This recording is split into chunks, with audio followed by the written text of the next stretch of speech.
Thank you very much, dear Monica. It was a great presentation, and I think that this cooperation is really going very well.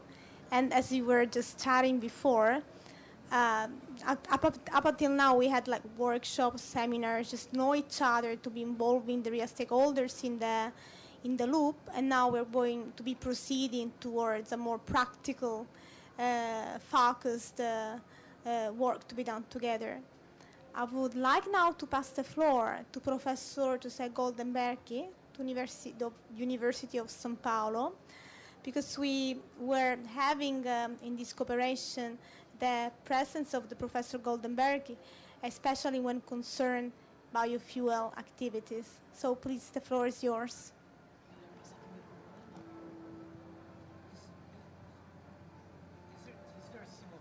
Is there simultaneous translation from Portuguese?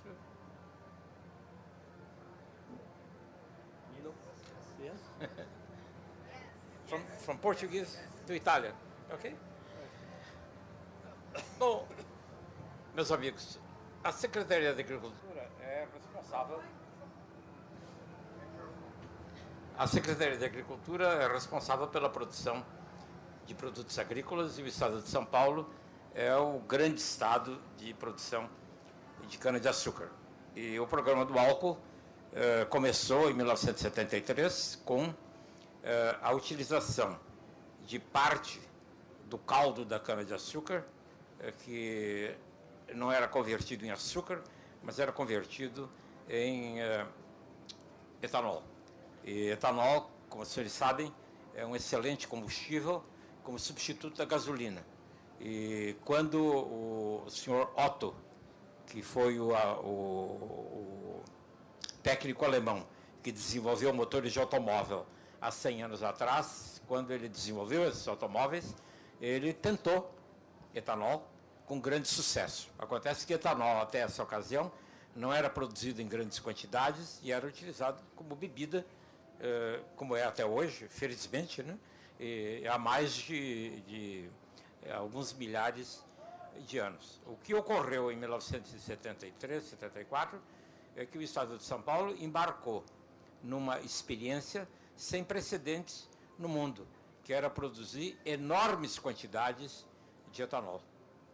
E o custo de produção de etanol naquela época era de 3 vezes o custo de produção de uma quantidade equivalente de gasolina. Quer dizer, cada litro equivalente, não um litro real, mas cada litro equivalente de gasolina tem mais conteúdo calorífico do que etanol. Mas feita a correção, era 3 vezes mais caro produzir 1 litro de etanol do que 1 litro de gasolina no mercado internacional. Então, havia um enorme desafio, que era o de efetivamente desenvolver as tecnologias e melhorar a produtividade, tanto na produção agrícola, como no processo de conversão industrial. Isso foi feito no estado de São Paulo e começou em 1974, 75, tomou um grande impulso a partir de 78 e foi uma das respostas mais impressionantes que ocorreram até hoje aos problemas da crise do petróleo.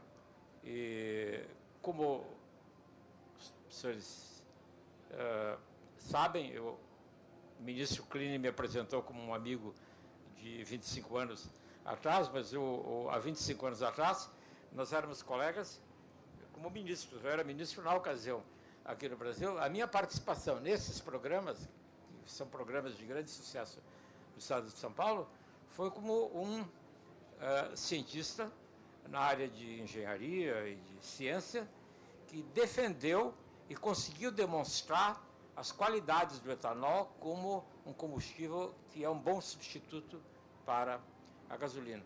E as dificuldades não foram poucas, porque foram usados inúmeros argumentos para tentar desqualificar o programa. E, basicamente, eu resumiria 20 anos de trabalho nessa área como sendo trabalhos que constituíram uma defesa técnica, científica, da solução bioetanol.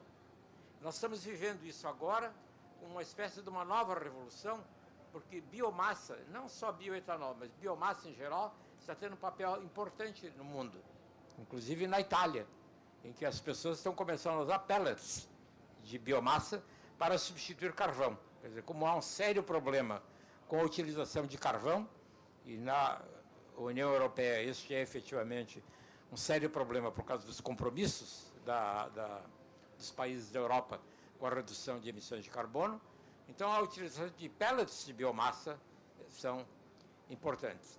Nós vivemos esse problema no começo do programa do etanol. E havia, então, vários problemas que era demonstrar digamos, a eficiência tecnológica do processo. Por exemplo, uma dúvida que pode ser levantada imediatamente é que para produzir etanol gasta-se mais energia do que a energia que está contida num litro de etanol. E efetivamente se gasta energia para produzir etanol, porque é preciso colher a cana, é preciso processar a cana nas refinarias, depois é preciso transportar essa cana até os centros de consumo. Então há uma questão séria que é o balanço energético, quer dizer, será que vale a pena fazer isso tudo? E essa é uma pergunta séria. Essa pergunta foi respondida em 1978, que foi feito um balanço energético considerando todos os insumos que são usados na preparação do etanol e comparando o custo em combustíveis fósseis com a energia que é produzida no final. Como vocês sabem, o resultado é altamente favorável. No caso da cana-de-açúcar no estado de São Paulo, o ganho é de 9:1.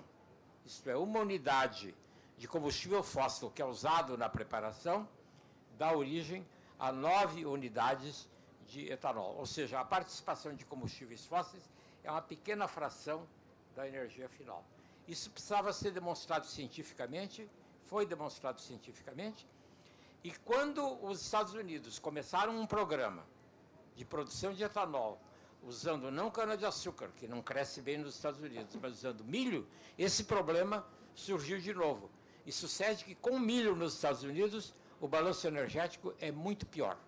Então, na realidade, converter milho para etanol é uma proposição duvidosa do ponto de vista energético, sem falar no ponto de vista financeiro.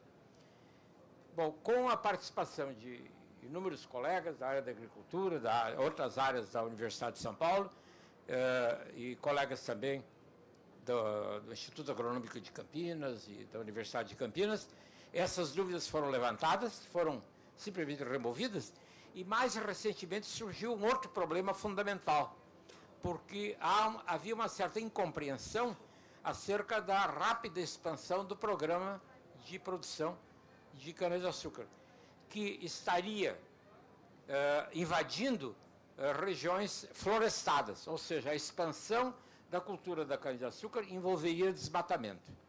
Isso em primeiro lugar. Em segundo lugar, mesmo que não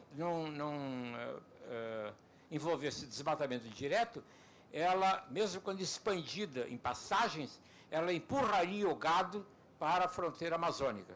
E, portanto, teria um efeito indireto no desmatamento da Amazônia. E foi preciso análises muito interessantes, é um trabalho científico muito interessante, em que cooperaram agrônomos, engenheiros e físicos, em que foi demonstrado que, efetivamente, no Brasil, com a cultura da cana-de-açúcar no Brasil, este fenômeno não ocorre. E a grande parte da expansão que está sendo feita em áreas degradadas de pastagens. Isso é certamente o caso do estado de São Paulo. E mais ainda, como a Mônica mostrou corretamente, uma boa parte da região coberta por cana é uma região produtiva para outros tipos de produção agrícola que são sazonais, no período em que a terra está descansando. Eu sei que os agrônomos não usam a palavra descansar, mas eu não sei qual é a palavra correta. Então, são plantadas oleaginosas. Ou seja, e esse é um estudo muito interessante da Secretaria da Agricultura, que os seus técnicos transmitiram, é que a produção de alimentos no estado de São Paulo não caiu, apesar da expansão da cana-de-açúcar, que foi considerável no estado de São Paulo. Então, nós temos atuado, então, como uma força auxiliar da atividade agrícola, mas como as críticas internacionais são muito intensas, ou eram muito intensas, agora diminuíram um pouco, e eram feitas em revistas altamente sofisticadas, o papel que meus colegas tiveram, apesar de não serem da área da agricultura, mas trabalhando junto com o pessoal da área da agricultura, foi muito importante para dissipar essas dúvidas, porque essas dúvidas se convertem em barreiras alfandegárias. Essa que é a verdade. Esse que se fossem dúvidas puramente científicas, a gente pode continuar discutindo ad eternum, mas elas se convertem em barreiras não alfandegárias. A nossa cooperação com a Clínica, um velho amigo, então ela tem se refletido em seminários que nós organizamos, e agora esses seminários tomaram um aspecto muito significante, porque nós, no Brasil, concluímos que não é possível o Brasil ficar sozinho como sendo grande produtor de etanol de cana-de-açúcar, porque existem inúmeros países que são produtores de açúcar e que poderiam também estar produzindo etanol, que poderia ser usado nesses próprios países, reduzindo o consumo de combustíveis fósseis, ou exportados para a Europa, onde eles poderiam ser usados misturados com gasolina para reduzir as emissões de carbono na Europa. E há vários candidatos, então, e nós fizemos, então, um esforço muito grande de conversar com nossos colegas africanos. Tivemos, há 2 meses atrás, em abril, uma reunião muito interessante em que compareceram técnicos dos ministérios de vários países, da Botsuana, da Quênia, da Tanzânia e da Uganda, em que se começou a traçar linhas de cooperação, algumas a curto prazo e outras a médio e a longo prazo. E quando a gente estuda essa questão, a gente verifica isso, né? E vocês observem que o que está marcado em amarelo ali são as áreas onde seria possível expandir a produção de cana-de-açúcar e, portanto, não só a produção de açúcar, mas também a produção de etanol. E a expansão, ela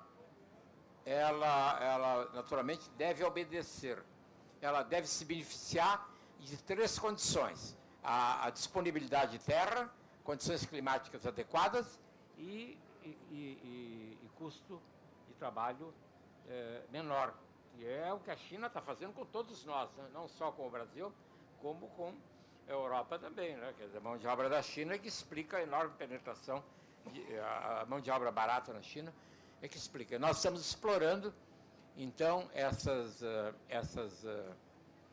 oportunidades, e agora pretendemos, então, fazer acordos triangulares do Ministério, da Secretaria de Agricultura, da Universidade de São Paulo e do governo italiano, para efetivamente estimular a identificação de projetos que possam efetivamente serem expandidos. É uma situação curiosa, mesmo o fato de que existem mais de 80 países no mundo que produzem açúcar. E pouquíssimos desses países produzem álcool. É uma tecnologia conhecida, que naturalmente foi aperfeiçoada em São Paulo, mas existe a tecnologia, ela pode ser transferida também. Os nossos técnicos são perfeitamente capazes de ajudar nesse processo. Então, esse é um processo que está em andamento. Além disso, como resultante da visita de vários técnicos e professores de universidades italianas há 2 meses atrás, outros programas de cooperação estão sendo desenvolvidos. Em particular, um importante com a Universidade de Perugia, que vai ser objeto de uma conversa, uma negociação amanhã. Em suma, esse é a perspectiva. Pelo que eu entendo, amanhã nós teremos uma sessão um pouco mais técnica para discutir aspectos técnicos dessas questões. E hoje é, digamos, um esboço de onde nós estamos e o que nós podemos fazer. O que é muito interessante no que a Mônica e os colegas dela vão dizer, o que ela disse, os colegas vão nos dizer. E o que eu lhes estou dizendo é que nós estamos propondo cooperação sul-sul.